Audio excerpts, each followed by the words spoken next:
The sky wasn't supposed to burn like that. At 42,000 feet, above a battlefield that hadn't even heard the sound yet, the air itself began to ripple, like something invisible had torn through it. Radar stations flickered. Operators froze. Whatever they were tracking wasn't behaving like an aircraft. "Control, we've got something. Speed unreadable. It's just gone." A second later, the shockwave hit. Down below, anti-aircraft crews looked up too late. No engine roar, no formation, no warning. Just a violent crack tearing across the sky, followed by a streak of heat so intense it left a glowing scar across the clouds. Pilots who saw it didn't agree on what it was. Some said it looked like a dart, long, narrow, almost unfinished. Others swore it wasn't flying. It was falling forward, like gravity itself had been weaponized. But every report ended the same way. It was already gone before we understood it was there. And then, just as suddenly as it appeared, it vanished. No wreckage, no confirmation, no record. Officially, it never existed. But behind locked doors, buried in classified files and half-burned engineering drafts, there are fragments of a story, one that doesn't fit the timeline of World War II. A story about an aircraft so fast, so far ahead of its time, that even the people who built it weren't sure it should exist. This wasn't just another experimental plane. This was something else. Something that could cross continents in minutes. Something no interceptor could reach. Something that made even the idea of dogfighting obsolete. And according to the few who knew the truth, they didn't cancel it. They tried to erase it. There was no formation, no wingmen, no escort, just a single contact that refused to behave like anything the war had ever seen. High above the cloud layer, where the sky darkens and the horizon curves, an observation pilot adjusted his oxygen mask and leaned forward, scanning the thin blue line ahead. His instruments were steady, altitude holding, engine stable. Routine. Then the compass flickered. A sharp, unnatural vibration ran through the airframe, brief but violent enough to rattle his teeth. He looked up instinctively, and that's when he saw it. Not clearly, not long enough to understand. Just a flash, like polished metal catching sunlight at impossible speed. It cut across his field of vision in less than a heartbeat, leaving behind a distortion in the air, as if the sky itself had been pulled tight and then released. He didn't report it immediately, because there was nothing to report. No silhouette, no sound, no identifiable shape, just a feeling, deep, instinctive, that whatever had just passed him wasn't supposed to be there. Minutes later, ground control began asking questions. "Unidentified disturbance at your altitude. Confirm visual?" He hesitated. What could he say? That something outran his perception? That something crossed miles of sky before his brain could process it? He checked his instruments again. Everything normal, except for one detail. A faint rise in external temperature readings. Brief, but measurable. As if something had passed close enough to heat the air around him. That's when the reality began to settle in. This wasn't a glitch. It wasn't atmospheric interference. It was something physical, something engineered. And somewhere, far beyond his reach, it was still accelerating. By the final years of World War II, the race for air superiority had already pushed engineering to its limits. Aircraft were faster, deadlier, and more specialized than ever before. Fighters like the early jets were beginning to break the sound barrier in controlled dives, while bombers climbed higher to escape flak and interception. But even in that environment, there was an unspoken boundary. Speed had limits. Materials had limits. Pilots had limits. and then someone decided to ignore all of them. The concept began as a theoretical exercise. How fast could an aircraft go if you removed every conventional constraint? Not just faster than enemy fighters, not just faster than radar tracking, faster than the war itself could react. The answer wasn't Mach 1, it wasn't Mach 2, it was something approaching Mach 5. At that velocity, everything changes. Air doesn't behave like air anymore. It compresses, ignites, tears at the structure of the aircraft. Skin temperatures climb to levels that can melt conventional alloys. Control surfaces become unstable. Even the simple act of turning becomes a structural risk. This wasn't an aircraft designed to fight. It was designed to outrun the concept of combat entirely. The proposed airframe reflected that philosophy. Long, needle-like fuselage, minimal drag profile, wings reduced to razor-thin stabilizers.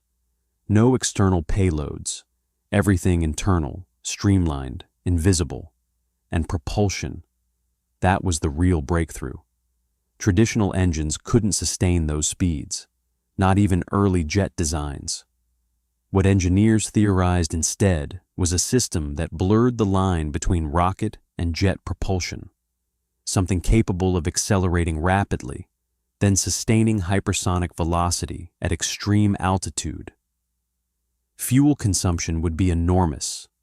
Range would be limited. But range didn't matter if you could cross half a continent before anyone knew you were there. The mission profile was brutally simple. Take off, climb fast, accelerate beyond interception, deliver payload, disappear, no escort, no defense, no engagement, because nothing could catch it. At least, that was the theory. One test account, never officially confirmed, describes a high-altitude trial where tracking systems failed completely.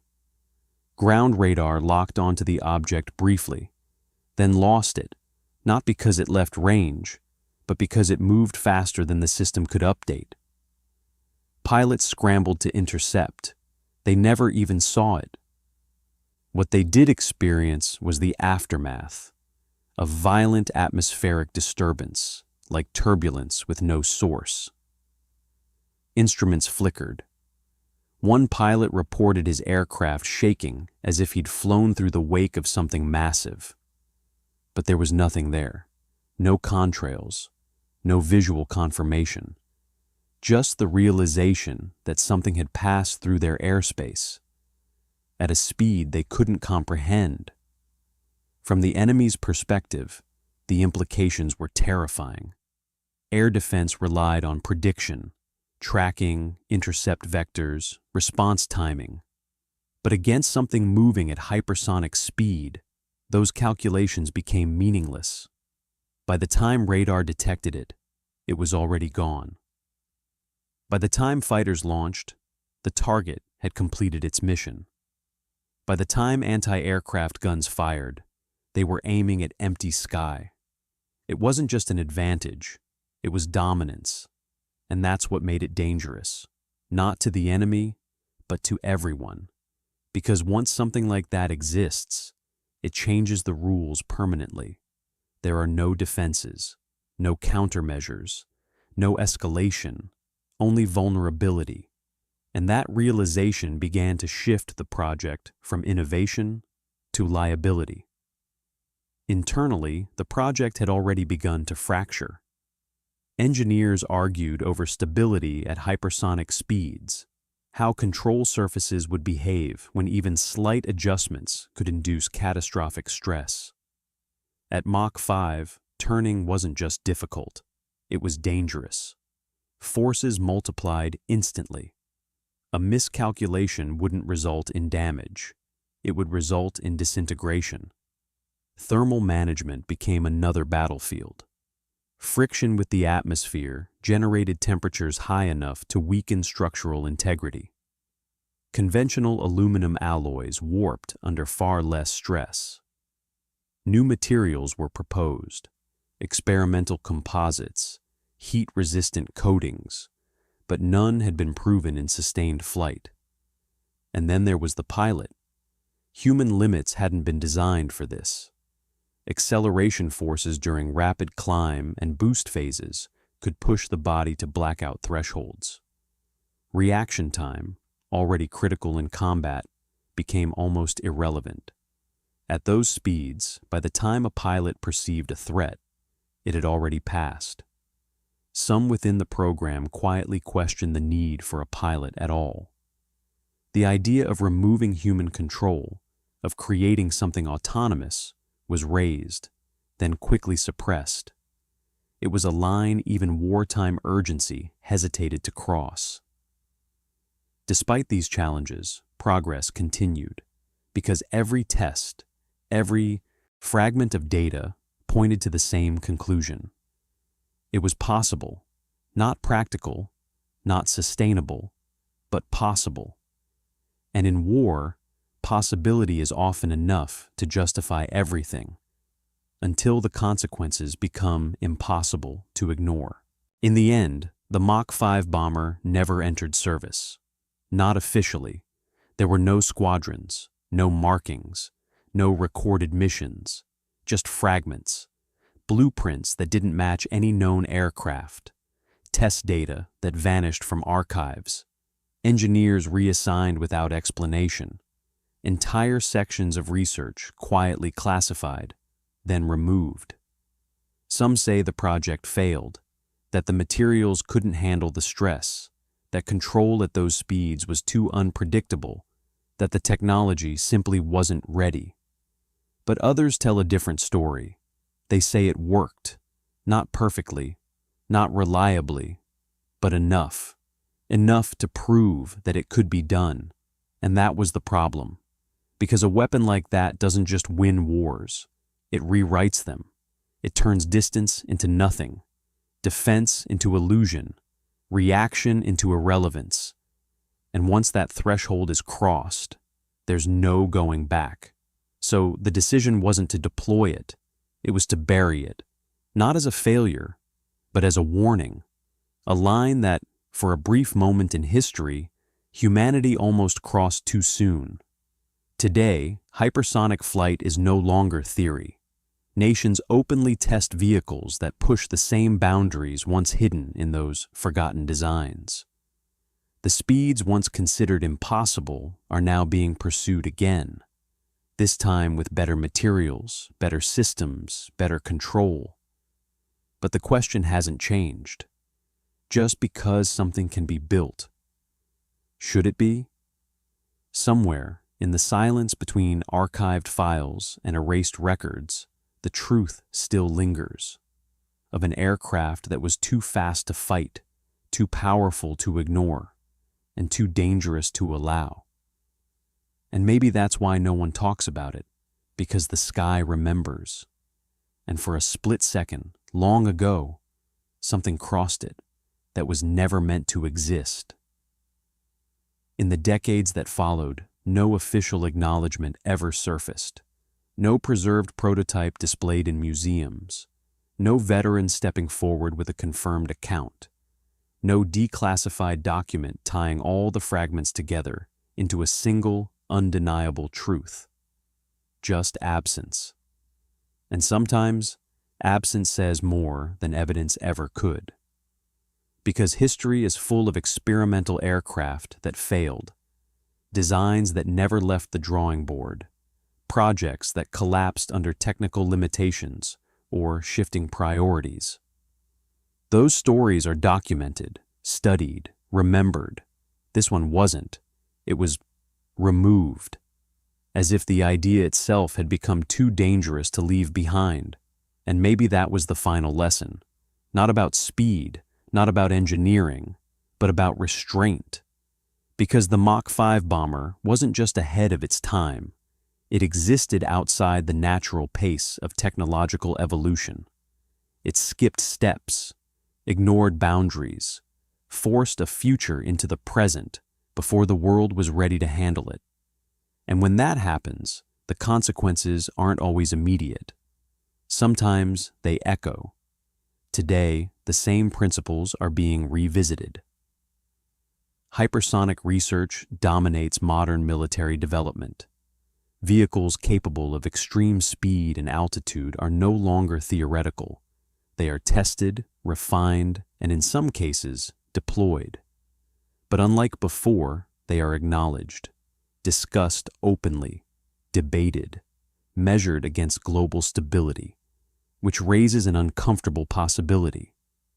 What if the first attempt wasn't lost?